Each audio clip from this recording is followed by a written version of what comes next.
Hey guys, it's Ivy. Welcome back to my channel, and today I'm going to be doing my top 10 reads of 2018. This is coming at you a little late. I hope that's okay, but I'm finally getting around to it, and these are the books that I loved the most above all books, and there were a few more I wanted to put on this list, but I wanted to keep it at 10 because last year when I filmed this I had like 20 books on there, and that's great that I love that many books, but I just want to keep it at a top 10. The first book I'm going to talk to you guys about is Walk on Earth a Stranger by Rae Carson, and I don't have a physical copy of this book. Don't ask me why, because I totally should since I loved it so much. But I actually really love the audiobook narration of this. It is about a girl who can sense gold. This book is set back in the day where everybody's going to California for the gold rush, and her family lives in the South, I believe. I'm not really sure where, I don't remember. She walks into her home and her mother and her father are both murdered, and it turns out that it was her uncle that murdered her parents because he knows about her power and he wants to use it for his own gain. So she decides that she's going to travel the route to California to escape him. While she is traveling to California, she has to pretend to be a man because she doesn't want to be taken advantage of. It's really, really entertaining, and I really loved the audiobook narration. The accent of the woman that reads it is really good. I need to actually figure out her name who reads it. I still need to read the third book in this series, but so far I really loved the first two books, and I highly recommend that you guys check this series out. And if you love audiobooks, definitely pick up the audiobook for Walk on Earth a Stranger. It's really amazing. The second book I'm going to talk to you guys about is Foolish Hearts by Emma Mills, and this was actually my first read of 2018, and I read it in like 3 hours. It was so good. I highly recommend Emma Mills' writing style. She has a lot of moments where if you're a fangirl, you're gonna love the things that she brings up, like Harry Potter and Star Wars references and stuff like that. This book is about Claudia, who gets paired up with one of her enemies to work on a Midsummer Night's Dream play, and it's about her learning how to deal with friendship and relationships, and I really loved this book. It's heartwarming, it's funny, and it shows you to accept people and accept the relationships that you have and stuff like that. So definitely check this one out. It's short and it's really entertaining.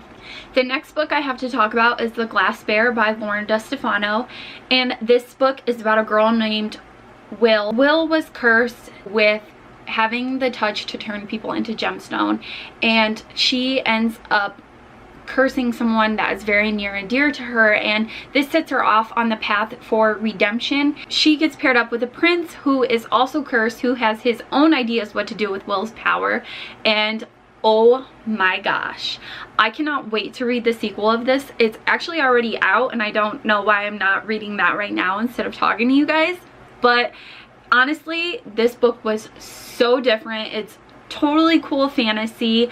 I loved every second of reading it, and I highly recommend you guys pick this one up.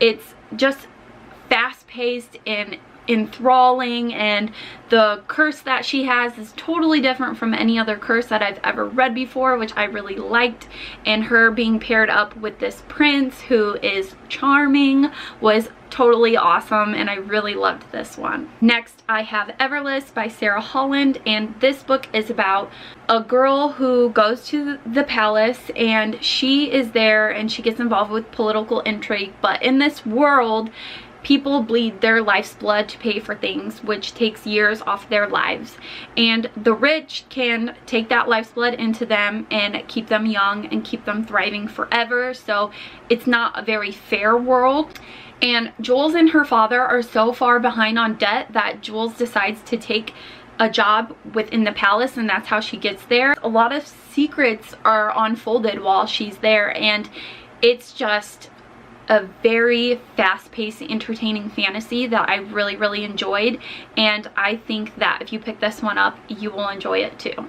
There were so many plot twists in this one that I did not see coming, and I think that's why it ended up on my favorites list, because I love being smacked in the face by a good plot twist, and this book hella does that. So definitely read this one. Next is Obsidio by Amy Kaufman and Jay Kristoff, and I read this one via audiobook, and I read along with it sometimes when I was available to, because the inside is so incredible and there's a lot of cool things and graphics that you can look at while reading it, but the audiobook is extremely amazing. There's sound effects and it just pulls you in and doesn't let you go, and I loved that about the audiobook. I literally laid in my bed for hours and hours and hours just listening to it, because it was literally like watching a film right before me.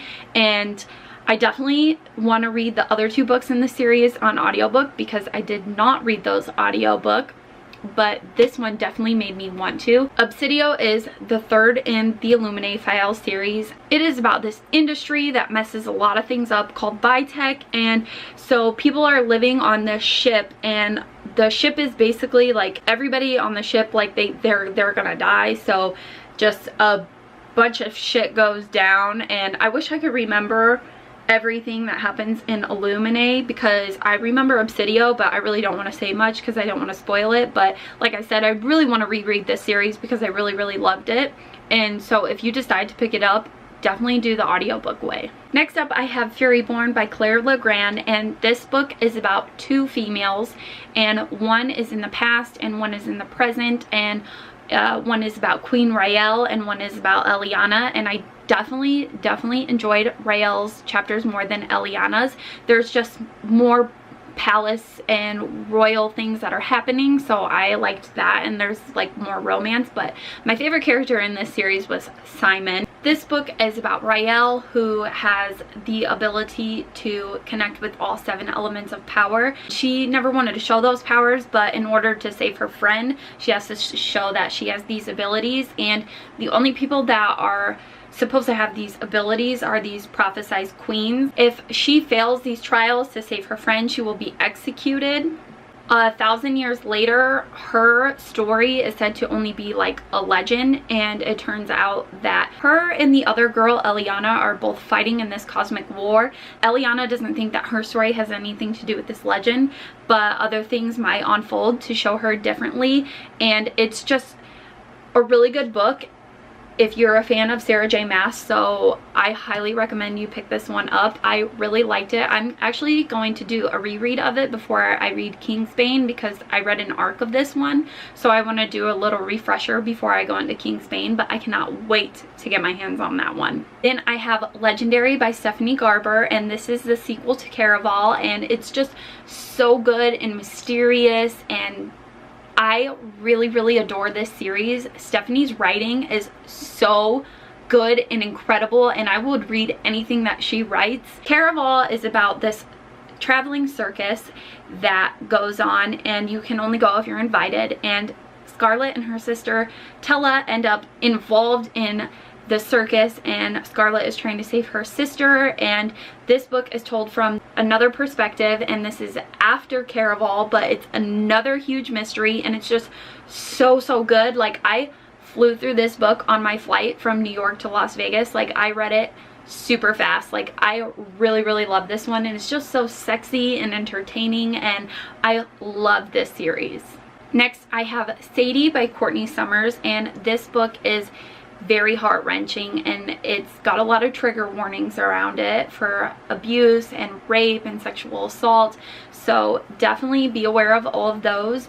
Sadie is told in dual perspectives of Sadie's chapters and then a podcast chapters of Sadie being searched for because they can't find her, and Sadie is looking for the murderer that murdered her sister, and it's just such a great story. Like, this story really just hits you, and it's so incredible. You'll want to keep reading because of the dual perspectives, and you'll want to know like who harmed Sadie's sister and what she's going to do to him if she finds him, and it's just incredible. I would read anything Courtney Summer writes. Like, she really knows how to write one hell of a heart-wrenching story, and I highly recommend you pick this one up. Then I read The Rules of Magic by Alice Hoffman, and this is the prequel to Practical Magic. This is about the aunts and their story, and I have to be honest, Practical Magic is my favorite movie of all time, but I really didn't enjoy the book. But this one is so good, and the audiobook is really, really incredible. The story of the aunts and their brother is just so heartwarming but heartbreaking at the same time, and it tells about how Sally and Jilly end up with them. It tells like the whole story leading up to that, and that I really, really loved.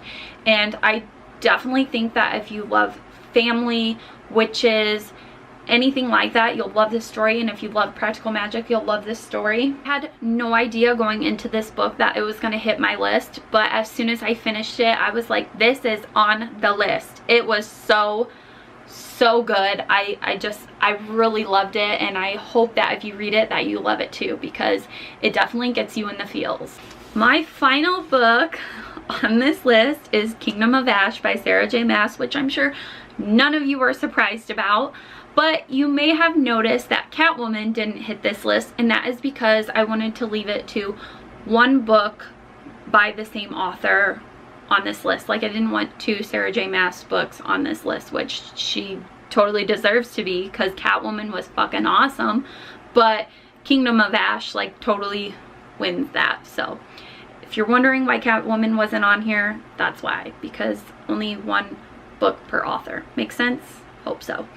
Anyways, Kingdom of Ash is the final book in the Throne of Glass series, and that is my favorite series of all time. It's about an assassin who is in the slave mines of Indovir, and the prince goes to the slave mines and tells her if he fights in the king's championship, she will be free if she wins. And so she's like, fuck it, might as well go, I'm in this prison.